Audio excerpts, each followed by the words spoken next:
सिकंदर नाम का एक चिंदी चोर एक घर में रहता था। वो पड़ोसी गांव में जाकर लोगों के जेब काटना, औरतों के गले से हार छीनना, ऐसे चोरियां करता था। फिर जो पैसे मिलते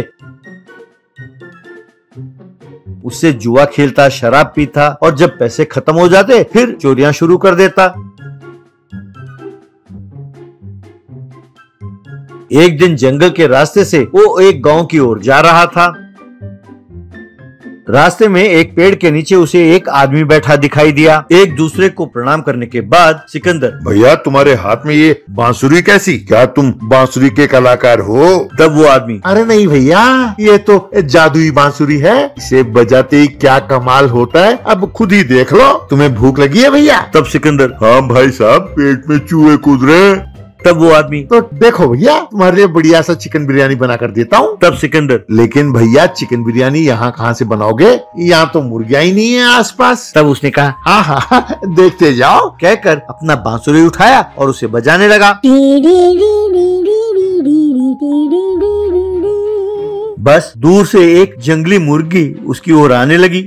ये देखकर सिकंदर दंग रह गया। तब उस आदमी ने झट से उस मुर्गी को पकड़ा और कहने लगा, देखा भैया, ये बांसुरी बजाते ही मुर्गी खुद ब खुद चलकर मेरे पास आ गई। क्यों, कैसे लगा? सिकंदर दंग रह गया। तभी उसका चोर वाला दिमाग चलने लगा। बाद में उस आदमी ने बढ़िया सा चिकन बिरयानी बनाया। उसे खाकर दोनों वहीं सो गए।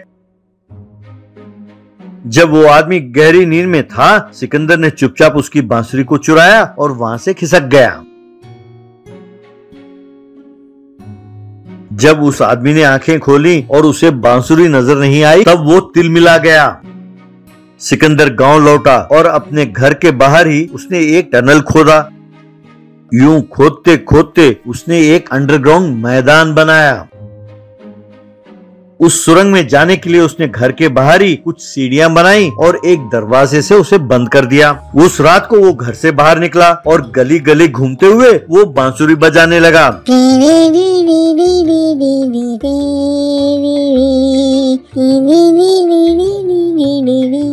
ये बांसुरी की आवाज सुनकर गांव की सारी मुर्गियां उसके पीछे पीछे चलने लगी।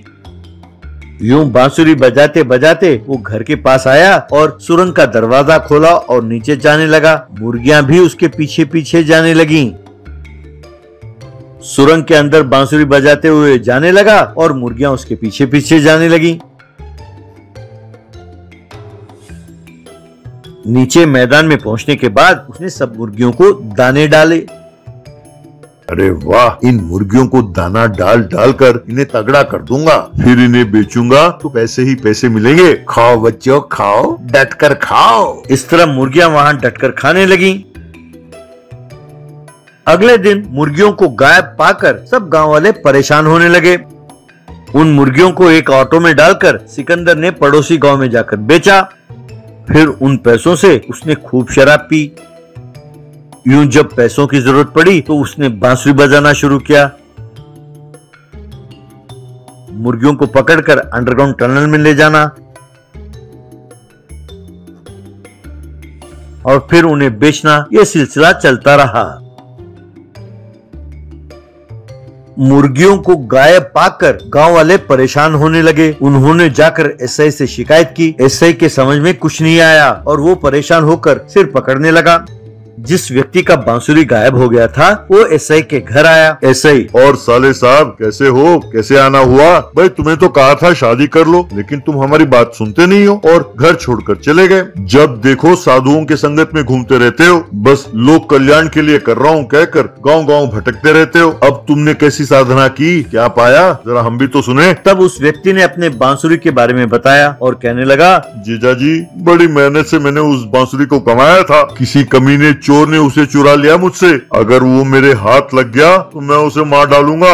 जीजा जी, दीदी कह रही थी कि आजकल आप बहुत परेशान रहते हैं, माजरा क्या है? तब एसआई ने मुर्गियों के गायब होने के बारे में उसे बताया। तब वो व्यक्ति, जीजा जी, आपने अभी अभी कहा था ना कि गांव वालों को किसी के बांसुरी बजाने की आवाज सुनाई दे रही थी, तो हो ना हो ये उसी चोर का काम है। उसी ने बांसुरी बजाकर उन मुर्गियों को अपने वश में किया होगा। चलिए जीजा जी, उसे पकड़ते हैं।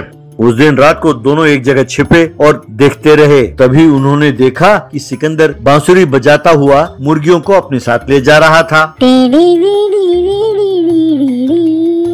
वे दोनों सिकंदर का पीछा करने लगे। इस तरह वे दोनों सिकंदर का पीछा करते करते अंडरग्राउंड टनल में पहुंचे और वहीं से अंडरग्राउंड मैदान में पहुंचे। जब सिकंदर ने पीछे मुड़कर देखा और उन्हें वहां पाया तो वो दंग रह गया। दोनों ने मिलकर उसे खूब मारा। इस तरह सिकंदर जेल चला गया।